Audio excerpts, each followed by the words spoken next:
কারণে টকবগে তরুণ যুবক খুন হয়ে গেল, সেই মেয়েকে বিচারে কাঠগড়ায় দাঁড় করানো দরকার। এটা হলো সবচেয়ে বড় প্রয়োজনীয় কাজ। আমরা আশা করব যে এই খুনের সাথে যারা জড়িত তাদের মৃত্যুদণ্ড এদেশের মানুষ অনতিবিলম্বে দেখতে চায়, নিশ্চিত করতে চায়। একজন নারীর দিকে তাকিয়ে হেসেছে সেজন্য একটা যুবককে পিটিয়ে মেরে ফেলতে হবে, এটা একদিনে তৈরি হয়নি। এর আগে আমরা দেখেছি কোন নারীর টিপ নিয়ে নাকি কি বলাতে একজন পুলিশের চাকরি চলে যায়, অথচ সেটা পরে অভিযোগে সে অভিযোগটা তদন্তে প্রমাণিত হয়নি, অসত্য প্রমাণিত হয়েছে, কিন্তু তার চাকরি তিনি আর ফিরে পান নাই। তাহলে নারী হলেই তার ব্যাপারে অতি স্পর্শকাতর হয়ে যাওয়া, অতি সংবেদনশীল হয়ে যাওয়া, একেবারে আধাজল খেয়ে নেমে যাওয়া, এই অতিভক্তির চোরের লক্ষণ। সম্প্রতি একটা শিক্ষা প্রতিষ্ঠানে মেয়েদের দিকে তাকিয়ে হাসার অজুহাতে একজন যুবককে নির্মমভাবে হত্যা করা হয়। শিক্ষা প্রতিষ্ঠানে প্রায় এ ধরনের ঘটনা ঘটতে দেখা যায়। এগুলো বন্ধের প্রকৃত উপায় কি হতে পারে? দেখুন, প্রথম কথা হলো, এদেশে মানুষের জীবনের কোনো মূল্য আমরা এখনো নির্ধারণ করতে পারি নাই, নিশ্চিত করতে পারি নাই।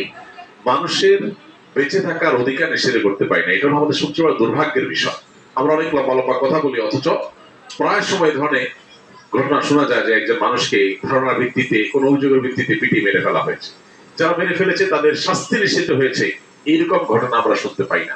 খুবই দুর্ভাগ্যজনক একটা বাস্তবতা। কবে আইনের শাসনে দেশে প্রতিষ্ঠা হবে, কবে হাই হ্যালো বন্ধ হবে, কবে প্রভাবশালীদের প্রভাবের দৌরাত্মে মাজলুমরা ন্যায় বিচার পাওয়া থেকে বঞ্চিত হওয়া বন্ধ হবে, সেটা একমাত্র আল্লাহ ভালো জানেন। তবে আমাদের সবাইকে সংকল্প করতে হবে সেদিকে যাওয়ার, এবং সেদিকে যেতে যারাই বাধা হবে তাদের বিরুদ্ধে দাঁড়ানো আমাদের প্রত্যেকটা মানুষের কর্তব্য। দেখুন, মেয়েদের বিষয়গুলোকে অবশ্যই একজন মুসলমান হিসাবে আমরা খুব শ্রদ্ধার সাথে, সম্মানের সাথে দেখব, কিন্তু আমরা দেখেছি যে বেশ অনেক বছর যাবত আমাদের দেশে নারীদের ইস্যুগুলোতে অতি স্পর্শকাতর, কোনো কিছুরই অতিরিক্ত ভালো, অতি স্পর্শকাতর করা হচ্ছে।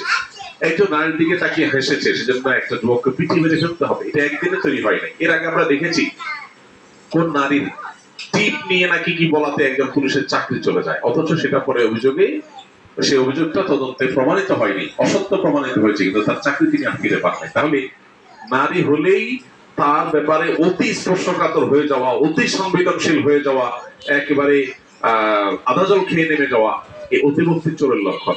একটা সমাজকে অস্থিতিশীল করার নামান্তর, এই জিনিসটা আমাদের সমাজে বন্ধ হওয়া দরকার।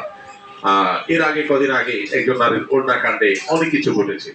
সেখানে কেউ যদি অপরাধী করে থাকে অবশ্যই তার বিচার হোক, বিচার হওয়া দরকার, এবং বিচারে বাধা দেওয়া উচিত নয়, সেটা সবই ঠিক আছে। কিন্তু এই বিষয়টাকে কেন জানি আমাদের সমাজে ফুলিয়ে ফাঁপিয়ে প্রকাশ করা হচ্ছে, যার কারণে নারীর দিকে তাকে কেউ হাসলেই তাকে পিটিয়ে মেরে ফেলাটাকেও দোষণীয় মনে করছে না এই আগ্রা।